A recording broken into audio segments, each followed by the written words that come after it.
Bonjour l'équipe, vous êtes avec Sisuchi et aujourd'hui je vais vous présenter 3 points positifs et négatifs de mon Q3 Sportback hybride. Allez, let's go!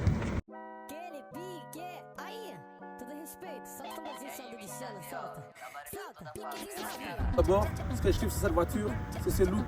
Regardez-moi ces jantes, 20 pouces, ça mire la consommation. La face avant, c'est simple, c'est mon amoureuse. Je la kiffe trop les gars. Bisous bébé. Les gars, derrière c'est ma partie préférée. Logo noir, j'ai mis les phares en noir, plaqué cette villa, S-Line. Est-ce que je dois vraiment développer ou en fait laisser tomber? N'hésitez pas à me sur Instagram. J'aime bien aussi dans ma Q3 et chez Audi en général, c'est que même dans les milieux de gamme, ils font des intérieurs très bien finis. Regardez, écoutez. Ça graisse très peu, voire pas du tout. Alors que chez la concurrence, comme BM ou Mercedes, si vous faites le test chez vous, vous allez voir que ça graisse à mort. Et rien que pour ça, franchement, top. Ce que je kiffe trop avec cette voiture, c'est qu'elle a 245 chevaux. Donc pour la vie de tous les jours, c'est top. Et mon préféré, c'est quand je me mets en dynamique.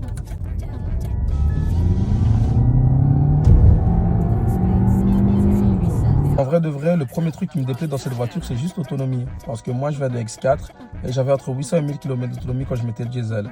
Certes, celle-ci, c'est une essence, mais quand je mets l'essence et que je la recharge vu qu'elle est électrique, j'ai que entre 500 et 600 km d'autonomie.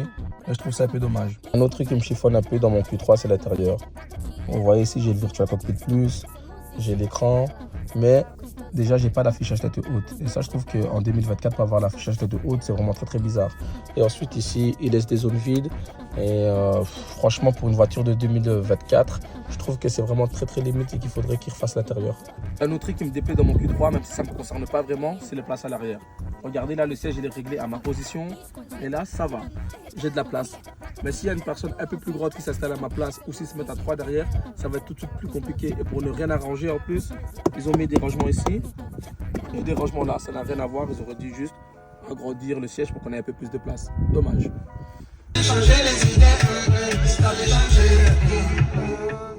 Si vous avez kiffé la vidéo, n'hésitez pas à vous abonner, liker, commenter, partager.